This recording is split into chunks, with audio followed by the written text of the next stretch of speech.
दोस्तों और मेरे नए चैनल में आपका स्वागत है। मैं हूं निखिल वैष्णव और आज मैं आपको अपने गांव के एक बहुत ही खास जगह पर लेकर जा रहा हूं। ये मेरे गांव के पहाड़ के ऊपर स्थित हमारे भोले बाबा का प्राचीन मंदिर है, जिसके दर्शन करने के लिए हमें थोड़ी चढ़ाई करनी पड़ेगी। तो बने रहिए मेरे साथ इस रोमांचक यात्रा में। दोस्तों, जैसा कि आप देख सकते हैं, इस पहाड़ पर चढ़ाई करना आसान नहीं था। रास्ता सच में बहुत मुश्किल था और ऊपर से इस तेज धूप और गर्मी ने तो हमारी हालत ही खराब कर दी थी। पसीने से तरबतर हो गए थे, लेकिन भोले बाबा के दर्शन की लगन हमें ऊपर खींच रही थी। सांस फूल रही थी, पैर जवाब दे रहे थे और ऊपर से सूरज देवता भी पूरी तपिश में थे। ये चढ़ाई जितनी खूबसूरत दिख रही थी, उतनी ही मुश्किल साबित हो रही थी। गर्मी और चढ़ाई ने मिलकर हमारी बैंड बजा दी थी। यार, ऐसा लग रहा था कि अब बस यहीं बैठ जाएं, लेकिन हार कहाँ मानने वाले थे। और दोस्तों, फाइनली देखिए, हम जैसे तैसे भोले बाबा के मंदिर पहुंच ही गए। इतनी मुश्किल चढ़ाई के बाद यहाँ आकर जो शांति मिली है, वो मैं आपको बता नहीं सकता।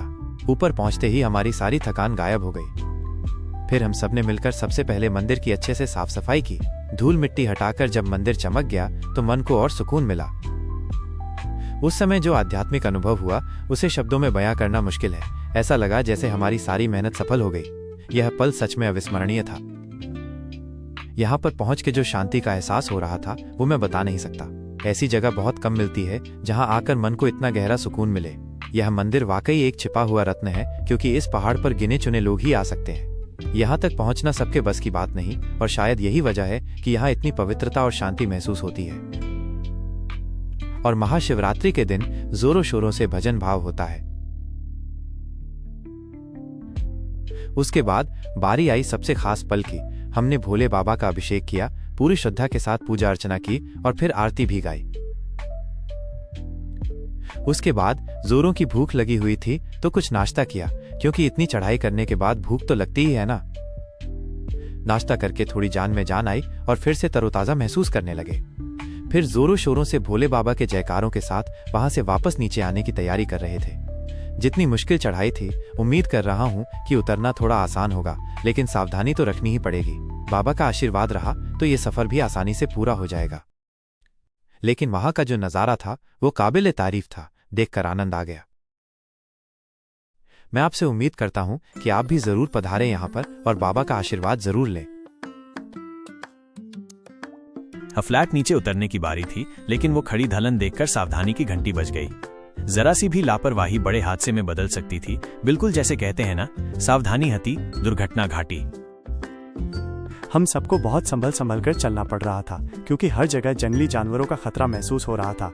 और कल रात को इधर बारिश बहुत हुई थी, जिसके कारण चट्टानों के ऊपर फिसलन के दौरान गिरने की संभावना हो रही थी। हमको पैर रखने की जगह नहीं मिल रही थी।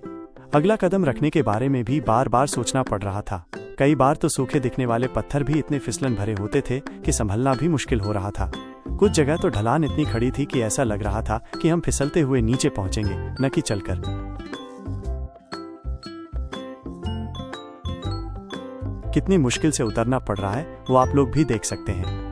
एक दूसरे की सहायता करके सभी जन उतरने वाले ही थे, और उसी दौरान हमारा एक मित्र गिर भी गया, लेकिन शुक्र है भगवान की उसे चोट नहीं आई।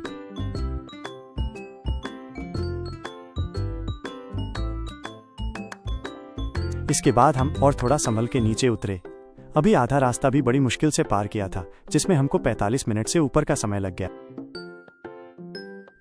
नीचे आने के बाद जो पहाड़ का नज़ारा था, वो देखने लायक था, और खासकर अभी बारिश के मौसम में तो यहाँ देखने लायक नज़ारा होता है। और पहाड़ से नीचे उतरने के बाद नीचे एक और बाबा का मंदिर है। उस मंदिर की ये मान्यता है कि यहाँ साक्षात गंगा माता प्रकट हुई थी, और हम सबने भी इधर आके ही अपनी प्यास बुझाई थी। और यहाँ पर पानी 12 महीने ऐसे ही बहता रहता है, चाहे कैसी भी गर्मी क्यों ना हो। और यहाँ पे आपको पानी की धारा विस्तृत रूप से देखने को मिलेगी, क्योंकि थोड़ी थोड़ी जगह से पानी भूमि के अंदर जाता है और आगे निकलता है। तो दोस्तों, ये था हमारे भोले बाबा के मंदिर का मेरा पहला व्लॉग। मुझे उम्मीद है कि आपको ये यात्रा पसंद आई होगी और आपको भी बाबा के दर्शन करके अच्छा लगा होगा। अगर आपको ये वीडियो अच्छा लगा तो इसे लाइक करना न भूलें और मेरे चैनल को सब्सक्राइब करें, ताकि आप मेरे अगले व्लॉग्स देख सकें। मिलते हैं अगले वीडियो में। और ये मंदिर राजस्थान के सिरोही जिले के अर्थवारा गांव में आया हुआ है और गागा पहाड़ से विख्यात है। तो बोलो भूरिया बाबा की जय।